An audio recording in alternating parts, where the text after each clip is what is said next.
Education Nahid Wasif का corruption की फकड़ लगाने पर सहावी पर सिक्योरिटी गार्ड के जरिए 3 घंटे तक कमरे में जरगमाल बनाकर सिक्योरिटी गार्ड और दीगर अमले के जरिए तशद्दुद। इसकी दाढ़ी भी नोचते रहे और इसके मोबाइल से अपने हक में पैगाम शेयर करवाती रही और यूसुफ सीनियर सहाफियों ने मौका पर पहुंचकर तशद्दुद का निशाना बनने वाले साथी की जान बख्शी करवाई। बासर CEO एजुकेशन के खिलाफ ताल मुकदमा दर्ज न हो सका। रिपोर्ट हाजी मोहम्मद अमीर कंबोर, डिस्ट्रिक्ट रिपोर्टर कसूर। जी मैं सुल्तान महमूद जिले कसूर से तरफता हूँ, एक सहाफ़ी हूँ और आज बसिलसिला इंक्वायरी कुछ कागजात दरकार थे जिसका लेटर हम जमा करवा चुके थे। इसलिए मैं CEO एजुकेशन के दफ्तर में दाखिल हुआ। जैसे ही मैं दाखिल होता गया हूँ, CEO एजुकेशन ने मुझे देखते हुए फौरी तौर पर गार्डन से ऐसे पकड़ो, इसे आज सबक सिखाना है।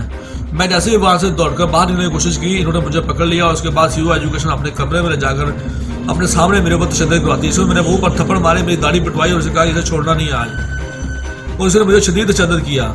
मैं ये सच लिखता रहूंगा चाहे जो मर्जी हो जाए। CEO एजुकेशन मुझे कहा कि मैं तुम्हें जान से मरवा दूंगी, तुम दोबारा बाज ना आए। मेरे साथ जो कसूर के साबित खड़े हैं मैं उनका बहुत शुक्रगुजार हूँ, जो नहीं भी है मैं उनका भी शुक्रगुजार हूँ, लेकिन मैं सच लिखने से बाज नहीं आऊंगा। फेसबुक पर और व्हाट्सएप पर इसके अमले अली निजामी क्लर्क ने सारा कुछ ये लिख के पोस्ट किया है मेरे खिलाफ। मैं अल्लाह काम से गुजारिश करता हूँ मुझे इंसाफ फराहम किया जाए, इसको करप्ट और बदमाश CEO के खिलाफ कार्रवाई की जाए, वरना मैं खुद सूदी पर मजबूर हो जाऊंगा कि इस मुल्क में सहाफियों के लिए कोई गुंजाइश नहीं है, कोई तफज़ुल नहीं है सहाफियों को।